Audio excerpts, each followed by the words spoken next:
Om Swastiastu, Om Namah Shivaya, Om Namo Buddhaya. Salam sejahtera untuk rekan-rekan semua. Semoga dalam keadaan sehat walafiat dan berbahagia.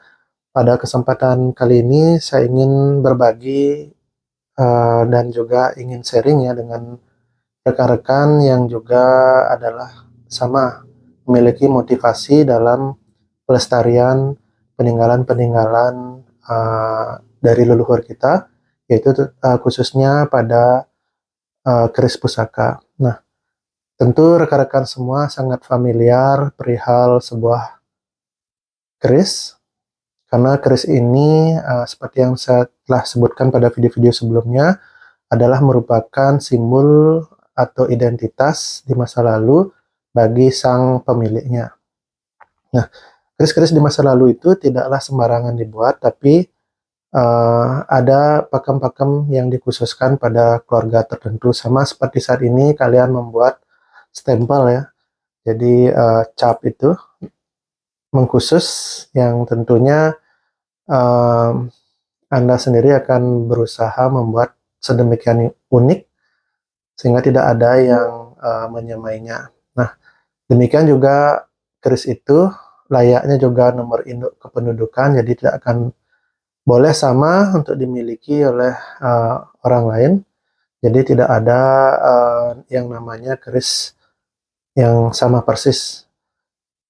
Sehingga layaknya nomor NIK itu, demikian juga dapuran keris itu biasanya mengkhusus ketika diberikan atau dianugerahi oleh penguasa atau raja kepada suatu keluarga, maka keris itu akan dipakai seterusnya di keluarga tersebut, termasuk dapurannya. Jadi pada umumnya dapuran keris itu dianugerahi kemudian oleh penguasa, sehingga tidak ada atau tidak boleh sembarangan orang yang tidak berhak untuk memilikinya. Tentu berbeda dengan di zaman ini, jadi kalian bisa memiliki atau boleh membuat keris apapun dapurnya yang mungkin rekan-rekan kehendaki, tapi di masa lalu tentu tidak demikian, sehingga tidaklah salah untuk disebut bahwa keris itu juga adalah berupa prasasti keris,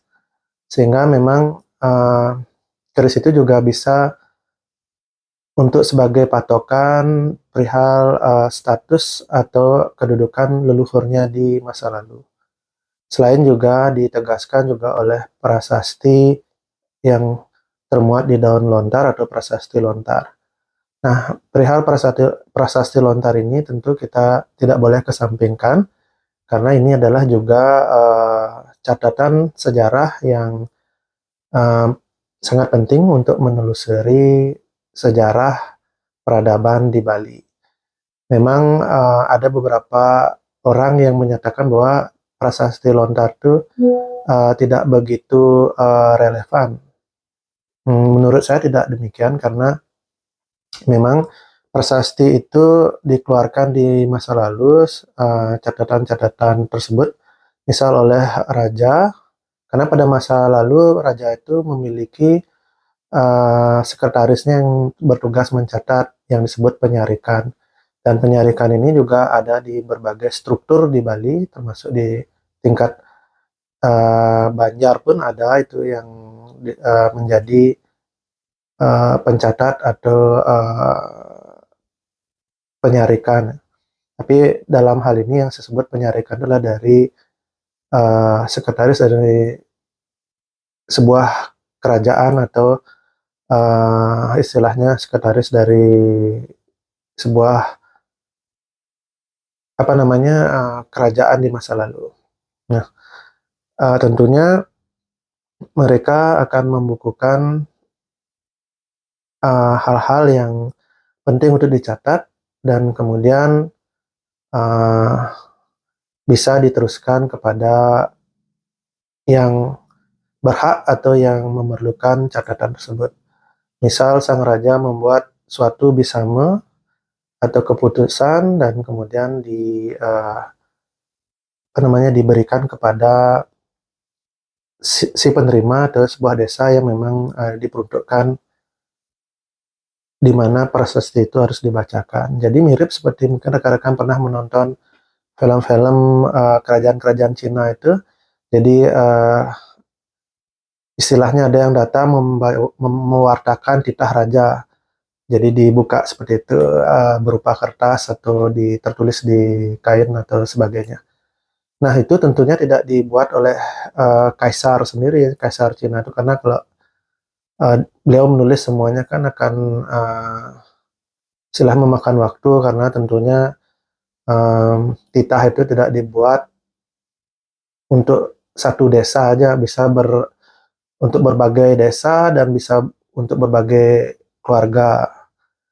Misalnya kepada uh, anggota militer itu kan ada beberapa jenjang gininya apa namanya jabatannya itu, tentu kalau ditulis semua sendiri lah beliau tentu akan memakan waktu dan tidak efisien, sehingga raja-raja atau kaisar di Cina itu pasti dalam membuat titahnya itu mungkin beliau bisa membacakan dan mencatatnya itu adalah petugas yang sama halnya seperti di Bali, yaitu yang disebut penyarikan tersebut, dan kemudian raja tinggal hanya menstempelnya.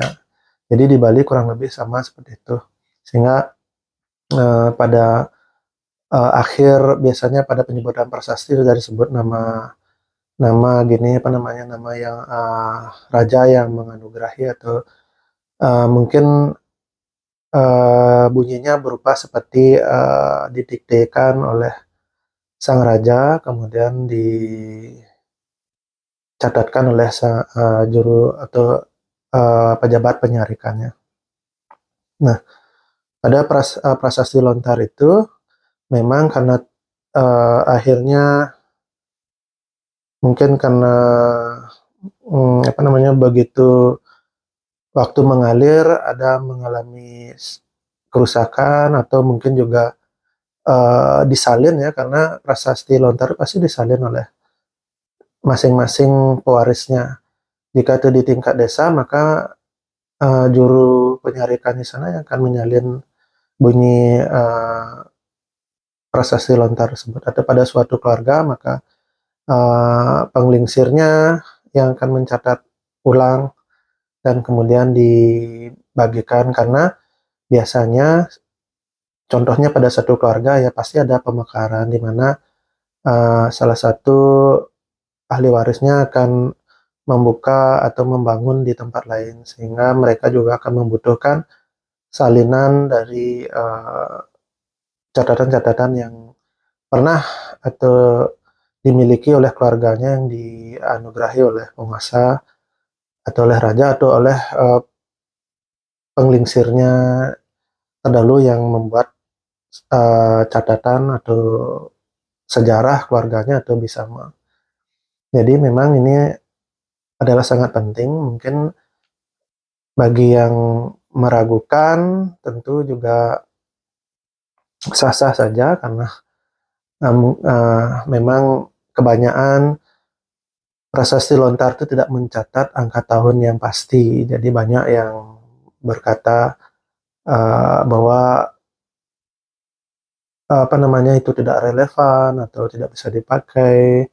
Ya itu kembali lagi kepada diri rekan-rekan masing-masing. Kalau saya memilih bahwa prasasti lontar itu yang berupa babat itu adalah sejarah yang memiliki kebenarannya masing-masing. Jadi kita sendiri yang perlu memilah-milah dan mencocokkannya, karena di sana kan biasanya tersebut tokoh-tokohnya, jadi bisa kita cocokkan dengan apa namanya sejarah yang sudah dibukukan oleh para ahli sejarah. Nah, memang kembali lagi ke topik keris itu, memang pada dunia keris itu ada beberapa empu-empu yang tersohor ya, dan yang paling populer karena ini terkait dengan berdirinya sebuah kerajaan yang pada masa itu juga memiliki keberanian ya dalam menyatukan Nusantara, yaitu Singosari. Nah, tentu dengan menyebut nama Singosari ini rekan-rekan sudah terbayang siapa nama empunya yang tersohor pada masa itu, ya, yang terkait dengan sebuah pusaka yang legendaris, yang legendanya legendanya memiliki kutukan 7 turunan akan memakan korban. Nah, seperti itu. Itu legendanya. Nah, empunya adalah Empu Gandring. Disebutkan bahwa Empu Gandring membuat keris sesuai pesanan dari Ken Arok. Pada saat itu beliau belum sebagai penguasa atau belum mendirikan Singosari. Nah, beliau saat itu ikut mengabdi di Tumapel. Nah, Ken Arok ini dikisahkan memesan keris pusaka kepada Empu Gandring, dan legendanya menyebutkan bahwa pusaka itu tidak selesai. Nah, di sini saya perlu istilahnya juga mengabarkan pada rekan-rekan, ketika umpamanya Anda saat ini kan familiar dengan HP ya, umpamanya Apple tipe ini kan Anda sangat paham, dan ketika Anda mendapat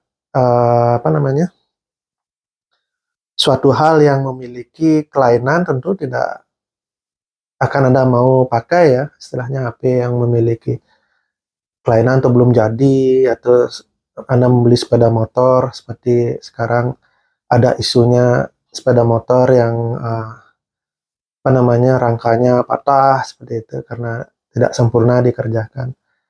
Tentu tidak ada yang mau memilih untuk dengan sengaja memiliki hal-hal tersebut, apalagi disebutkan bahwa Kenaro itu memberikan keris itu kepada Kebo Ijo, dan seperti namanya Kebo Ijo itu kalau sudah gelarnya Kebo, dia itu tingkatnya udah jenderal itu rekan-rekan. Jadi tidak mungkin orang yang hidup di masa itu yang sangat familiar dengan keris mau diberikan keris yang belum jadi. Jadi saya duga ini kerisnya dalam bentuk fisik itu sudah jadi, mungkin hanya ada detail kecil yang belum sempurna sehingga disebutkan belum jadi, atau mungkin sang Empu Gandring sendiri itu berfirasat uh, memiliki firasat yang tidak enak ya, kan kerisnya itu digunakan untuk hal yang tidak benar, sehingga kemudian beliau menunda-nunda untuk diberikan kepada Kenaro. Itu bisa aja. Dan kemudian juga mungkin hanya tinggal dilakukan upacara, sehingga keris itu mungkin belum diberikan upacara final oleh sang empunya. Bisa jadi seperti itu. Tapi yang pasti keris yang diambil oleh Kenaro dari Empu Gandring itu disebutkan secara paksa. Setelah itu beliau membunuh sang empu. Mungkin beliau marah pada saat itu karena melihat keris sudah jadi, mungkin, tapi berusaha ditunda-tunda oleh beliau, sehingga akhirnya kan istilahnya seperti istilah saat ini kilaf. Jadi mungkin itu kejadiannya, atau mungkin juga bisa seperti apa yang disebutkan sejarah, tapi saya yakini mungkin seperti ini. Saya khusus berfokus pada bahwa keris yang dibuat Empu Gandring itu sudah selesai, karena sang empu memang mengerjakan keris ya. Tidak disebutkan keturunan dari sang empu, memang di legenda-legenda itu. Apakah pada saat mengerjakannya itu beliau ditemani oleh putra putri beliau mungkin, atau istrinya. Kalau seandainya memang beliau ada keluarga di sana, tentu kejadian tewas sang empu itu akan membuat geger. Kemungkinan sang empu mungkin ada di tempat yang terasing ya, sehingga kematian beliau tidak banyak yang mengetahui pada akhirnya. Jika jika memang beliau ada keluarga di sana, tentu akan segera diketahui bahwa beliau terbunuh, dan siapa yang terakhir menemui beliau kan ketahuan, dan dari yang memesan keris ya itu saja kan sudah bisa ditelusuri siapa, kan begitu.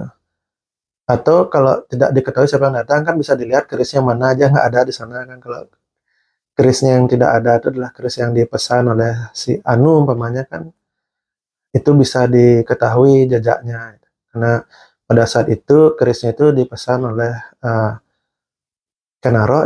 Jelas jika memang sang empu pada saat itu memiliki kerabat yang tinggal bersama beliau, tentu kematian beliau segera diketahui dan tersiar, sehingga tidak mungkin